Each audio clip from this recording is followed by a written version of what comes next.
Joining us now from Boston, Nada Habibi, who's a professor of practice in the economics of the Middle East at Brandeis University. Good to have you with us, Professor. Iran was already under economic pressure before this war. How much has this conflict accelerated what was already happening? Excuse me, in the short term, I think it has made the situation much worse.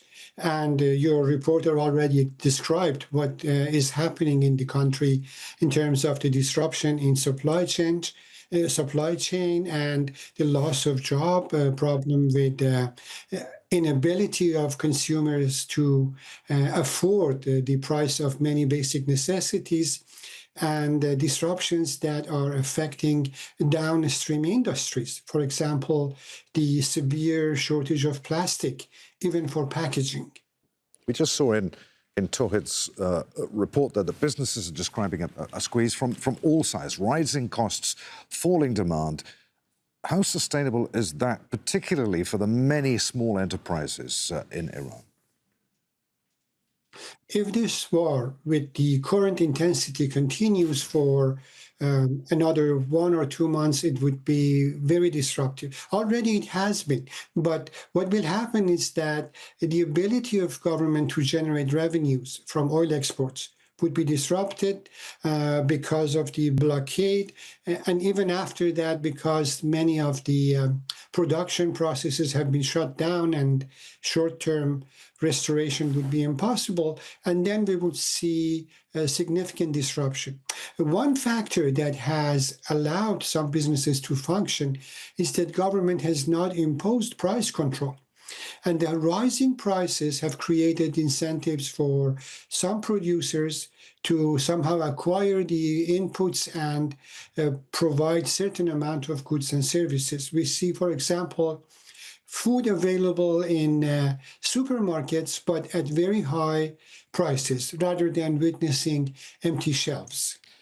With sanctions having taken such a heavy toll and so much of Iran's infrastructure damaged, if a peace deal is done anytime soon, how realistic is a meaningful economic recovery, at least in the near term? Yes, if there is a peace deal and Iran can engage in normal trade with the rest of the world, given the amount of currency reserves, the government would be able to at least at the very immediate short term, import the consumer goods that are necessary, food items and medicine items, so the consumers would enjoy a certain amount of relief. But recreating the jobs that were lost, restoring the domestic supply chain, for example, in the steel industry, which provides so many inputs for many types of manufacturing, will take time.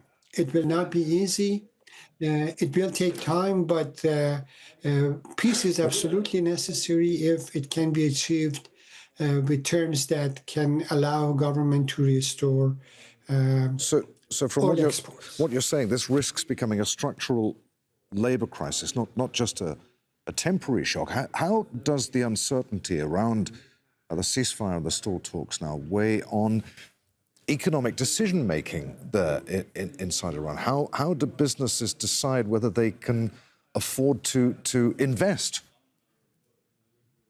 Yes, the industry is affiliated with the IRGC, with the Revolutionary Guards. They operate under command, and they make their decisions in terms of production according to government instructions. So they are likely to continue. But private sector, I think all activities and investments at the moment are suspended.